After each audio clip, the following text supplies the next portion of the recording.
2012, we were told that we would be going to West Virginia. And Madison, West Virginia is a very, very poor area there. But I didn't know it until we got there and saw what was going on.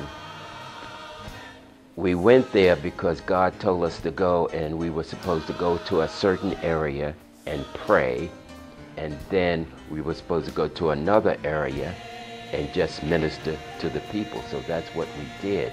But when we got there and we went to the church, and another thing he told us before we got there, we would not be staying in a hotel. And wherever we would go before, we would make arrangements in a hotel or motel or something like that. He said we would be staying in the church.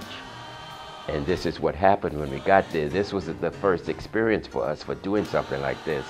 However, the minister had set up one side of the church, which was in another building, and there was another part of the church in another building. So therefore, the women stayed in one part, and we were told to take roll-away carts and roll up beds and so forth, and that's what we did. And the men stayed in one part, and it just worked out perfectly, and we did a concert there. And this is the first time that those people had ever had a choir to come to minister there. People were there 3 hours before we were supposed to sing just to listen to us. It was just amazing. And then the pastor took us out on a tour of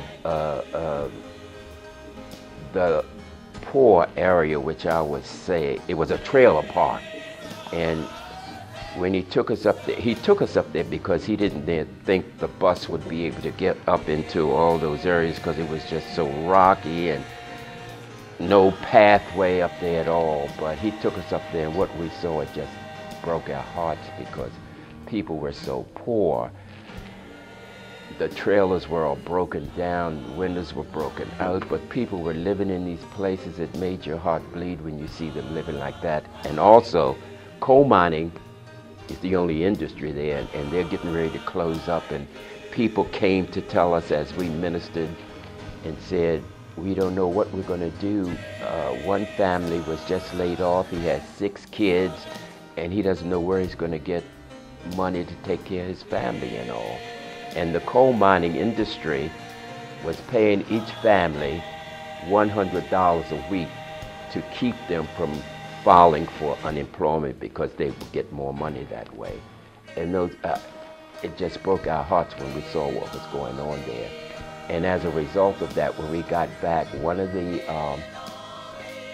ministers that went with us, he was so inspired by what he saw. He wants to go back and take a truckload of food and so forth to supply those people.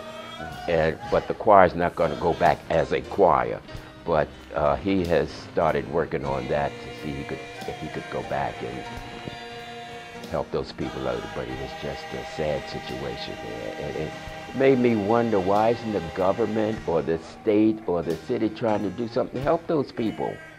I mean, and as a result of that, one of our men on the choir, he checked into some organization here that does that kind of stuff around the United States. And they're supposed to be looking into that situation to see what they can do.